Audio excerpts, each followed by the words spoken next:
Okay, so this is Editing Adrian, and I just wanted to, come here, Kiwi. I just wanted to let you guys know, like, by no means am I any kind of an expert on seizures or epilepsy. I am just an epileptic who happens to have several different kinds of seizures, and I'm just sharing my experiences with this condition and trying to get people to understand that there is education that is needed. So please don't come after me in the comments being ugly to me about, well, that's not how my seizures work, or that's not how, I'm not saying that what I've experienced is what everybody experiences with their seizures. Kiwi, get out of stuff. He's stealing my chapstick.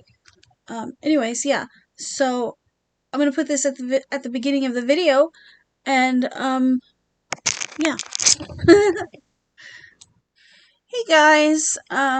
So I hope everybody is having a wonderful day today. This video is gonna be a little bit different. It is not crochet related. So if that was what you guys were looking for, I don't mind if you click off because it's completely unrelated to crochet. But it is a video that is meaningful to me. So November is Epilepsy Awareness Month. And I don't think many people realize that. And I did this last year, where I made an epilepsy awareness video last year as well. But I did want to talk a little bit about my seizure condition. I do have a lot more subscribers than I did last year at this time. So for those of you that don't know, I do have epilepsy. And I take a lot of different medications for my different conditions. But the reason that I do these videos is not to let you guys know that I'm epileptic, but more to educate people. Because based on my experiences, not a lot of people know about epilepsy. Not a lot of people understand epilepsy, and not a lot of people know what to do if someone has a seizure in their vicinity. So, that's really kind of the point of these videos. I do them now. This will be the second year that I've done it. It's my second year on YouTube. For example, when I was in high school, I had my very first grand mal seizure. And if you don't know what that is, it is a really big seizure. You lose consciousness. It's what's typically shown in movies where they fall on the floor and you convulse and all of that. And there's foaming at the mouth, things like that. So I had my first one of those when I was in high school. And I believe it was my sophomore year. So that would have been I don't know. I think that was my first grand mal. It may not have been. But that's the one that I remember the most, as being my first grand mal. I may have had others before that, but they happened at home.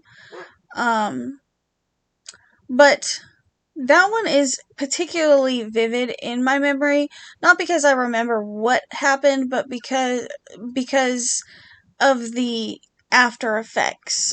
So what had happened, which I found out later, was I'd gotten off the bus, I was sitting at breakfast with my friends at the table, and my best friend Ashley had told me that I was acting a little weird. I kept stuttering. There was clearly something wrong, but she didn't know what it was.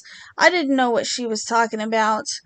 And then she said that I just got this blank look on my face, and I screamed like a horrific screeching scream, and I just fell backwards out of the stool that I was sitting on, and I just started vibrating across the floor, just convulsing all over the place, foaming at the mouth.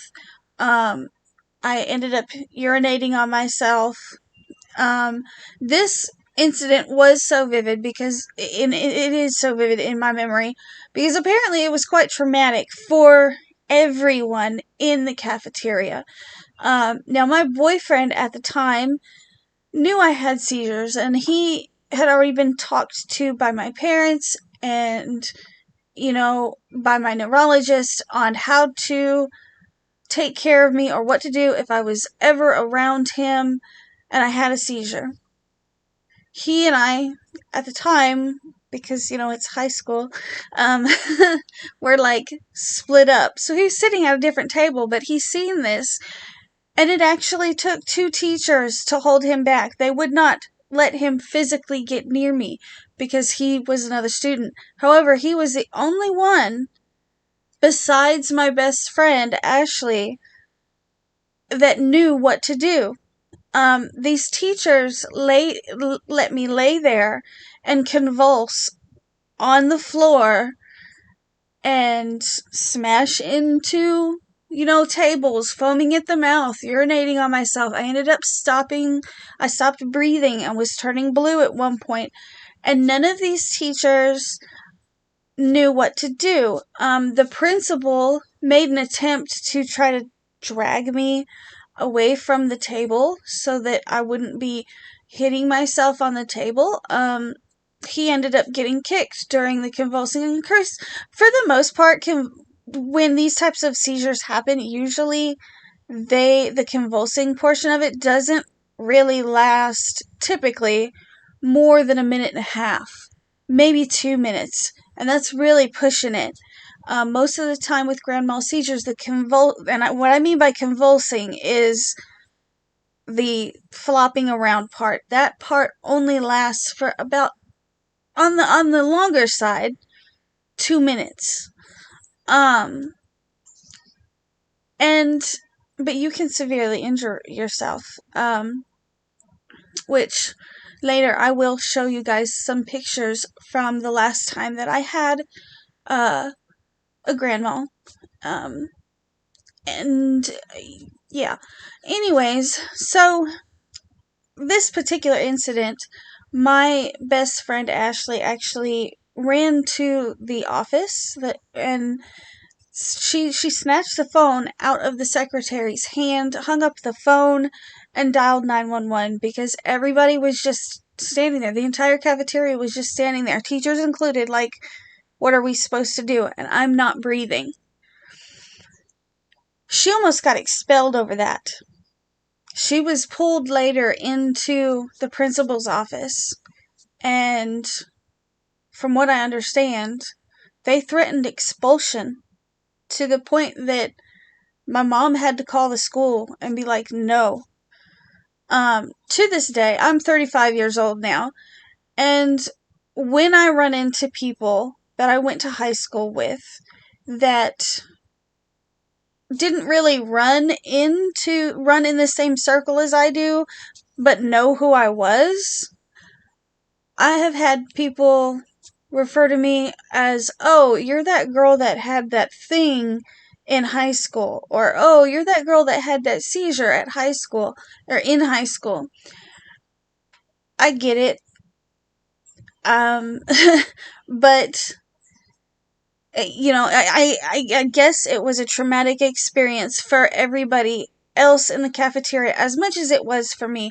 And when people from high school, run into me now, that's my high school legacy.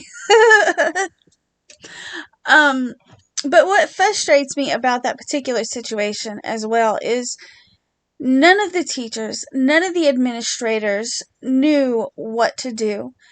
Nobody tried to do CPR. Nobody tried to get me to start breathing again. I just laid there on the floor, turning blue, covered in urine, covered in vomit, foaming at the mouth. And I feel like schools here in the US, that these teachers need to, be able, they need some kind of education on what to do when a child has a seizure like that. For a long time, when I would have grand mals, I would come out of them and be extremely volatile. And what I mean by volatile is, if people were panicking around me, when I regained consciousness, if people were panicking, I would panic. And I would go to throwing punches and arguing with people, because you have to remember, before a person that's having a grand mal ever hits the floor, they've already lost consciousness. The person that was behind the tractor has already vacated the premises, and by the time that person hits the floor and starts convulsing, there's not been anybody in that tractor for, up several minutes. And then they hit the floor and start convulsing. And, even if there is consciousness after the person is done convulsing, that's just the tractor running. There's nobody behind the wheel of that tractor. And a lot of times what happens is, at least in my case, is I will stop convulsing, and there will be a few minutes, there'll be a little bit of consciousness, or what appears to be consciousness. I will, in fact, I have a video that I will link below if anybody's interested in watching it, where I had a seizure, had a grand mal, and they're asking me questions, and I can answer them. I know who's talking to me. But after that, I lose consciousness, and for anywhere between 4 and 12 hours, I will sleep after a seizure. And when I wake up after that, I have no memory of that conversation. I don't have any memory of, an hour to 3 hours before the seizure ever happened. And I don't think that most people realize how traumatic, or how bad these seizures can be. I have bitten off chunks of my tongue during seizures. I have had 2 black eyes from having a seizure and hitting the bridge of my nose in the bathroom sink. I've had some pretty serious injuries from my seizures, but luckily I've never broken a bone. I've heard a lot of terrible, horrible stories, though, of people that have had these types of seizures, and I actually had somebody talk to me about a story. They told me a story about their brother who fell into the fireplace and actually ended up dying while he was having a seizure.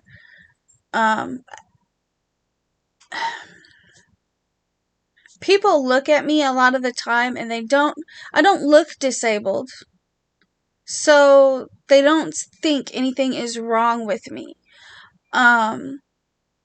And I don't make a big deal of having seizures. Which, by the way, if you guys see me in my videos where I am stuttering, or my eyes start to flutter, or anything like that, that is me having a seizure. It's me having what they used to call petit mals. It is another type of seizure, and it's where, mid-sentence, I will, basically what it is I'll lose consciousness for a split second, and my eyes will flutter. I've been told that my eyes twitch sometimes. Sometimes I don't even know that I'm having them. Other times, when I do have the smaller type of seizure, I I can register that I've had them. Usually it takes several of them in a row for me to realize that I am having them, because I will just randomly quit. I'll just quit talking, and then I'm like, wait a minute. What was I just talking about? And it's a weird sensation that I don't know how to describe. I call it a sensation, but it's not I don't know whether or not that's the right word. It's not a physical sensation. It's a I really don't know how to describe it. It's a euphoria, not a euphoria. I don't know. There's a word for it, I'm sure. I just don't know what that word is. If y'all know in the comments, let me know. Because I don't know what that word is. And it's just like with my grandmas. I've had them my entire life. And I've gotten to the point now where I know what days are going to be bad days. I know what days are going to be good days. There has been incidences where I've gone to my mom and been like, it's going to be a bad day today. And I had petit mal after petit mal after petit mal. But I was still able to function, and I was able to walk around the house and function. I mean, I'm twitching a little bit, and it's a little harder than it would normally be. But on those days, I know eventually at some point I'm probably going to have a grand mal, because my grand mal's specific, and this is specific to me. Everybody's epilepsy is a little bit different. Mine is by no means the worst case out there. But I also know that my case of epilepsy is a lot more severe than some people's. I have cousins that were diagnosed with epilepsy and they completely outgrew it. I never did. But on the days that I have, continuous petit mals, I know eventually I'm going to have a grand mal. But that's taken me years to learn how to do.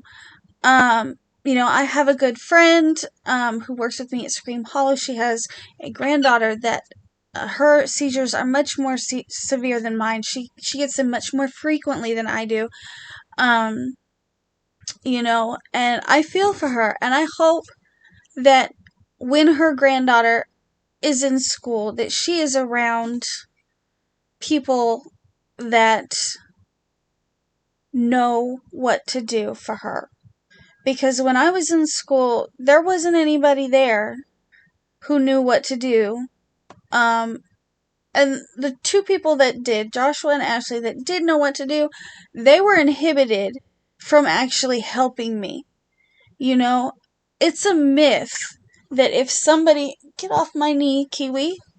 It's a myth that if somebody has a grand mal seizure near you, that you should stick a wallet in their mouth. Do not ever do that. Don't stick anything in their mouth. If you are around somebody who is having a grand mal seizure, the best that you can do for them is to try to grab them maybe by an ankle and pull them away from any furniture. Because they're gonna... Get off my knee, sir. They're gonna hurt themselves on that furniture. And then you need to do the best you can to turn them on their side, so that if they vomit during the seizure, they don't choke on their own vomit. And then to do the best that you can as far as cradling their head. That is all you can do during a seizure. You cannot hold them down, because it's not going to work, for one. People with... during a seizure, people are insanely strong. I'm sorry, I've got... Kiwi is on my knee, and he's chewing holes in my sweatpants right now. He's underneath the table chewing away at my pants. And if you stick things in their mouth, not only can you injure that person, but you can injure yourself. A person... Get off my shoe! A person having a seizure can actually bite through your finger. Don't stick your fingers in somebody's mouth who's having a seizure. Don't do it. I can't stress that enough. Don't try to feed them any pills. Like, and these are all experiences that I have had. I have had people think that I was going into a diabetic seizure. I'm not diabetic. But they thought that maybe that's what it could be, and I've had people try to stick candy in my mouth. I've had people try to poke seizure medication into my mouth while I'm convulsing. You know, I really hope that her granddaughter is, around people that know what to do during seizures. Because my experience with people and my seizures is that nobody understands. No, nobody understands them. Nobody educates themselves. Nobody knows what to do, and people panic. And panicking is kind of like the worst thing that you can do, especially in my case, because I see that panic, and I would come out of my seizures, and I don't know why people are panicking, but they're panicking, so I'm thinking I need to be panicking too. I mean, to the point that I have literally gotten up, crawled, and hid under the table, and then ran out into the woods because people are freaking out, screaming, yelling, what do we do? How do we fix this? And I don't know what's going on, and my brain's still trying to recover from having a seizure, so I ran away because I thought that finding a safe place to be was the place that's what I needed to do. There wasn't anyone calm there to let me know, like, this is what just happened. This is why everybody's kind of freaking out, because everybody was panicking. And I don't know, guys. I make these epilepsy awareness videos to try to get word out to people. There are resources out there for anyone who has been recently diagnosed. There are resources out there for people that want to educate themselves, that want to learn more about seizures, because there are many types of epilepsy, there are many types of seizures. And,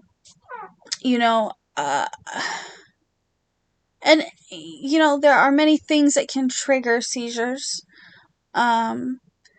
We have come to the conclusion that mine are, in particular, hormonal based, but they can be triggered by strobe lights. They can be triggered by, different things going on the screens, video games, things like that. But my biggest trigger is hormones. And if I can keep things, as long as I can keep from being stressed out, my seizures stay pretty well under control.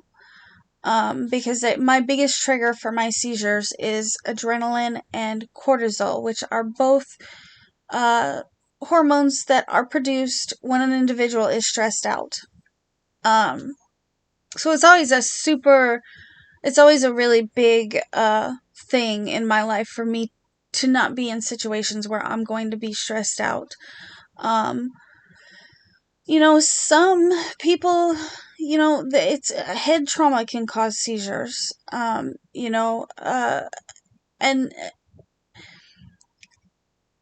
now I'm almost at a loss for words because I there's so much I want to say, but I see the video is already really long.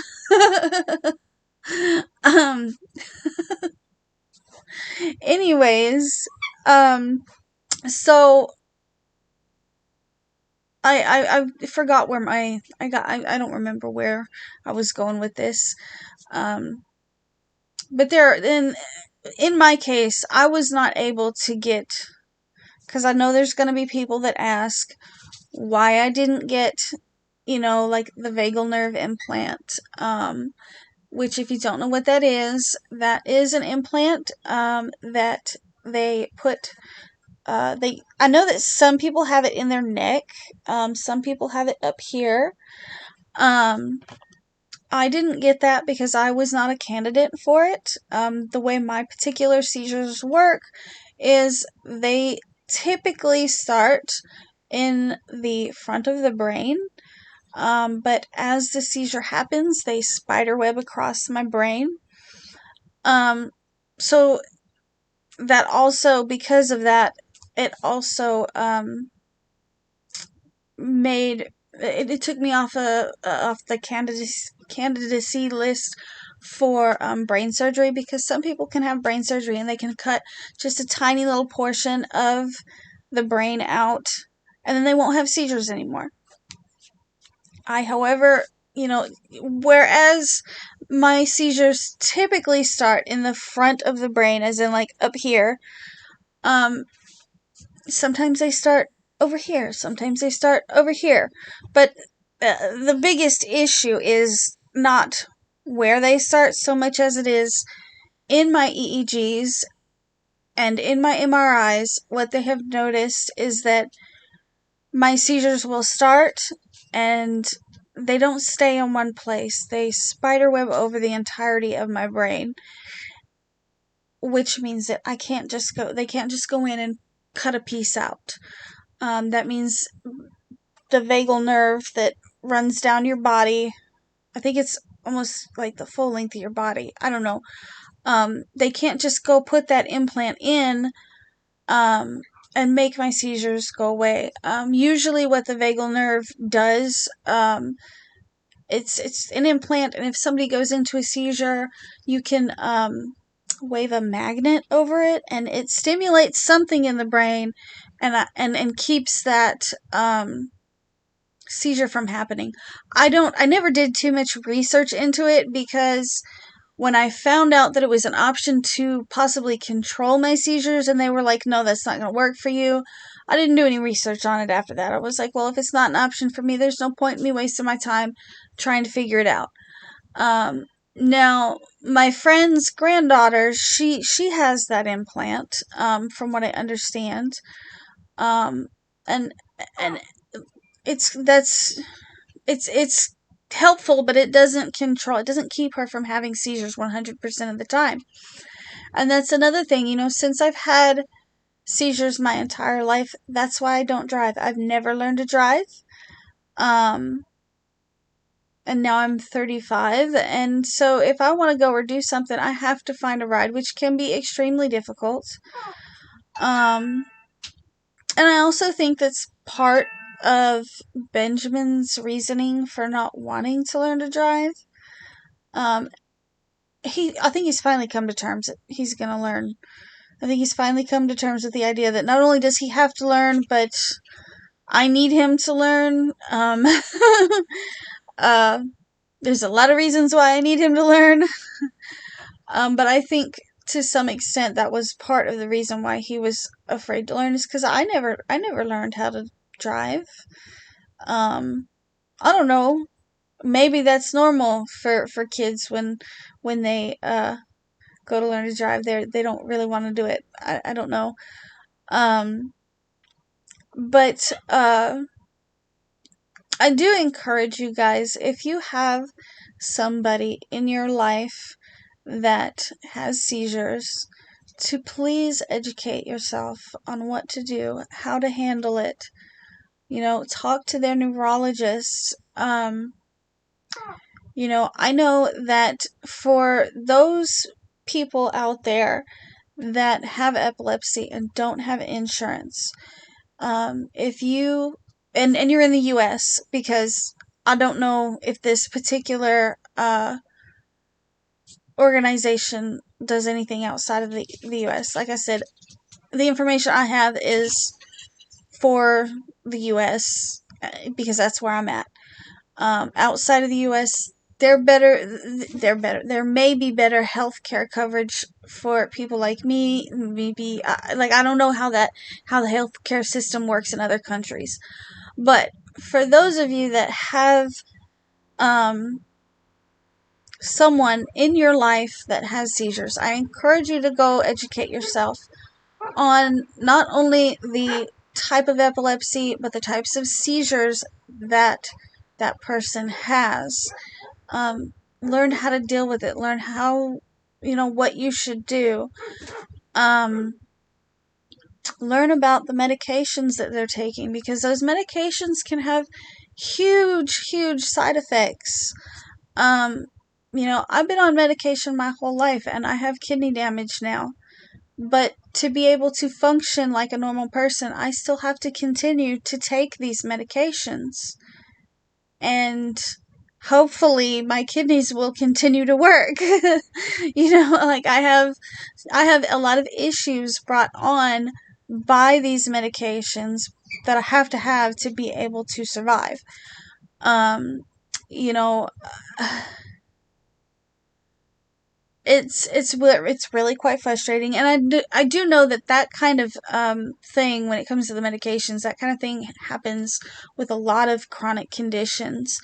Um, you know, but if you are an individual that has epilepsy and you don't have insurance and you're in the US, you can actually reach out to a place called the Epilepsy Foundation.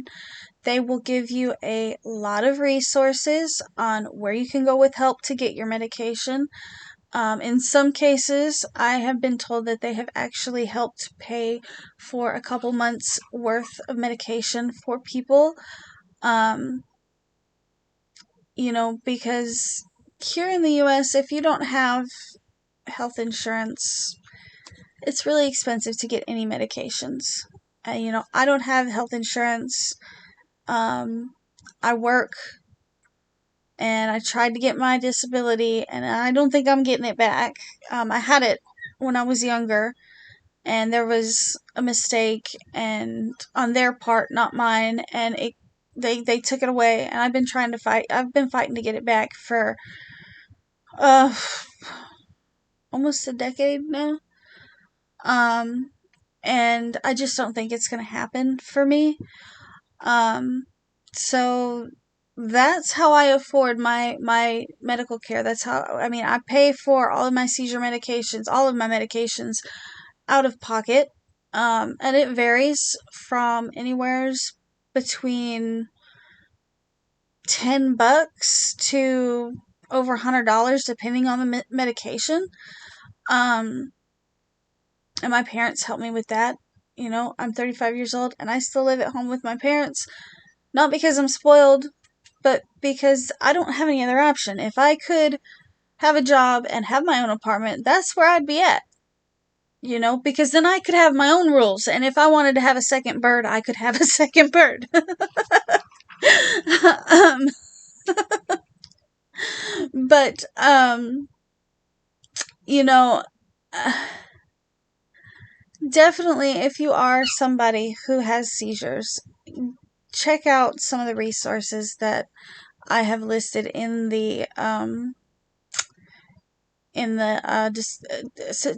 description box. There we go. Yeah, description is the right word I'm looking for. Um, you know, uh, Epilepsy is it's one of those chronic disorders that people don't realize that you have. And I don't know, if any of you have seizures or know somebody who has seizures, I would love to hear what experiences other people have had because of their epilepsy, whether they be positive or negative. I can't say that many of my experiences have been positive. Actually, most of them have been kind of, I guess for other people, they're scary. I get told a lot that for me, seizures are just part of my life. They're not scary. It happens. After 35 years, I've gotten to where I can have a seizure, a big one, a grand mal, wake up on the floor, and for example, there was an incident where I was home alone years ago, and I had a grand mal. Nobody was there when I went into the seizure. Nobody was there when I woke up from the seizure. But I knew it was a seizure when I woke up because of the condition I was in. I'm laying on the floor. I had urinated on myself. I had vomited all over the place. I've got dried blood all around my face. And I'm laying flat on my back on the floor. And then of course, that's not even talking about, how much it hurts to try to get up off the floor after a seizure. Every muscle in your body contracts and then releases repeatedly, like a week's worth of workouts, all squished into, a very short amount of time, into 1 minute. So it hurts. It's very painful to move. Your body is sore. I don't know what's going on outside. And that for me is always a clue that I've had a grand mal. So I mean, these days I've just gotten to where if something like that happens, it's okay, and I go and clean myself up, and it's easier if there's people there. But I've had enough grand mals by myself to be able to do it myself. It's painful, but um I don't know. At this point I kind of feel like I'm rambling a little bit. So if you guys have any questions about seizures, about my seizures, about resources, anything like that, please drop them in the comment section below. Hopefully they're like legitimate questions and not like weird ones, because I've had people ask me really strange questions, like, have I ever had a seizure while I was, and I'm like, why would you ask me that? That's a weird question to ask. Like, why? I don't know if y'all know what I mean. Why would I have? I've had people ask me if I've ever had a seizure while having sex, which to me is a really strange question, and I hope saying that word doesn't get this video demonetized or anything weird like that. It's a super weird question, and I don't know. I hope none of y'all have any strange questions like that. If you do, and you really want to know, I mean, like, I can answer them. I can tell you what it's like. But I really hope that those are not the types of questions that you're interested in. Definitely drop them in the comment section. Any questions you've got, or stories. Oh, my screen froze for a minute. Definitely drop any comments or questions or stories into the comment section, and I would love to hear you guys' stories. I would love to read some of the questions that you guys have, and answer them to the best of my ability. A huge part of my life revolves around my epilepsy. So it is kind of a big thing, it affects my life, it affects my kids' life, it affects my parents' life. My son is very much aware that when he learns to drive, he's probably going to be my chauffeur, whenever he's available, because everybody in my life plays that role for me. If I go to work, somebody's got to chauffeur me there.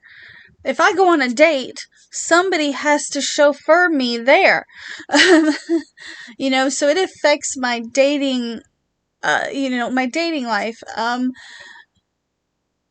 The seizures affect whether or not I can do a lot of things, at Scream Hollow, for example, they put me in the ticket booth, and that is my job, because then I'm not around the strobe lights that are in the haunted houses or around the park. When I worked at the bar, I was not allowed to work in the kitchen because they were afraid that if I had a seizure, I might fall onto the grill or into the deep fryer and hurt myself. And I have nerve damage, apparently due to the seizures. I have brain damage. from what I understand, it's due to head injury from hitting my head repeatedly throughout my life. Now, I've never, you know, I've never, like, had to have stitches or broken a bone or anything like that due to my seizures, but I have hit my head repeatedly on concrete, on floors, whatever's around me. And that's a big thing. If you are around somebody that's having a seizure, do the best you can to try to cradle their head. Because the brain is like freaking out. The wires have crossed somehow, and it's freaking out. It doesn't need to be sloshing around against the skull, too. You know what I mean? I don't know, guys. I'm gonna let you go. For now. Because like I said, I feel like I'm rambling. But if you guys do have questions, comments, stories, please, please, please, I want to hear them. I want to read them. But I am done talking about me flopping around like a fish because now I'm just feeling awkward now. So anyways, I will see you guys in my next video. Actually, the next time I see you guys will probably be during the live on Friday. Mom and I should be going live. Check out my poll if for those of you that are still here, if you haven't checked out my poll, please check out my poll. I'm trying to do a little bit of Etsy market research. So that's on my community tab. And yeah, for now I will see you guys in my next video, or for some of you guys in my live on Friday. So bye.